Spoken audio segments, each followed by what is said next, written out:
మన వీడియోకి ఒక చెల్లమ్మ కామెంట్ చేసింది, అన్నయ్య నాకు ఈ కరుంగలి మాల ధరించాలని ఉంది, ఆడవారు దీన్ని ధరించొచ్చా, దీని నియమాలు ఏంటి అని అడిగింది. విషయానికి వస్తే ఈ కరుంగలి మాల ఎవరైనా ధరించొచ్చు, అది మగవారైనా ఆడవారైనా. చిన్న ఎగ్జాంపుల్గా సుబ్రహ్మణ్యేశ్వర స్వామికి ఎంతో ప్రీతికరమైన ఈ కరుంగలి మాల కరుంగలి అనే చెట్టు నుంచి ఇది పుట్టింది. సుబ్రహ్మణ్యేశ్వర స్వామికి 2 భార్యలు ఉన్నారు. ఒక భార్య పేరు దేవసేన, ఇంకొక భార్య పేరు వల్లి. స్కంద పురాణంలో ఈ కథ గురించి ప్రచారంలో ఉంది. ఒక రోజు దేవసేన సుబ్రహ్మణ్యేశ్వర స్వామిని ఇలా అడిగింది, మీరెప్పుడు ఎందుకు ఆ నల్లటి మాల ధరిస్తూ ఉంటారు అని. అప్పుడు స్వామి సమాధానంగా, దేవి, ఈ కరుంగలి అమ్మ చెట్టుకి పుట్టిన ఈ కరుంగలి మాలని ఏ నరులైతే ధరిస్తారో వారికి నరదృష్టి లేకుండా, ఆరోగ్య సమస్యలు లేకుండా, సంతాన సమస్యలు మరియు ప్రశాంతంగా ఉంచుతానని దేవికి వివరించాడట.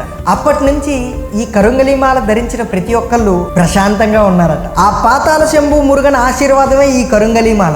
దీన్ని ఆడవారు ఖచ్చితంగా ధరించవచ్చు, కానీ నెలసరి వచ్చే సమయం 5 రోజులు మాత్రం దీన్ని దేవుడు మందిరంలో ఉంచి ఆ 5 రోజులు గడిచిన తర్వాత తలస్నానం చేసి పసుపు నీటితో తాకండి. మీకు ఒరిజినల్ గ్రేడ్ 1 కరుంగలి మాల కోసం 7207087971 మా టీమ్ కి కాల్ చేసి మీ ఆర్డర్ ని బుక్ చేసుకోండి. ఈ మాలతో పాటుగా ఎంతో మహిమగల స్వామివారికి అభిషేకించిన విభూదిని కూడా ఇస్తున్నారు. జై శ్రీరామ్.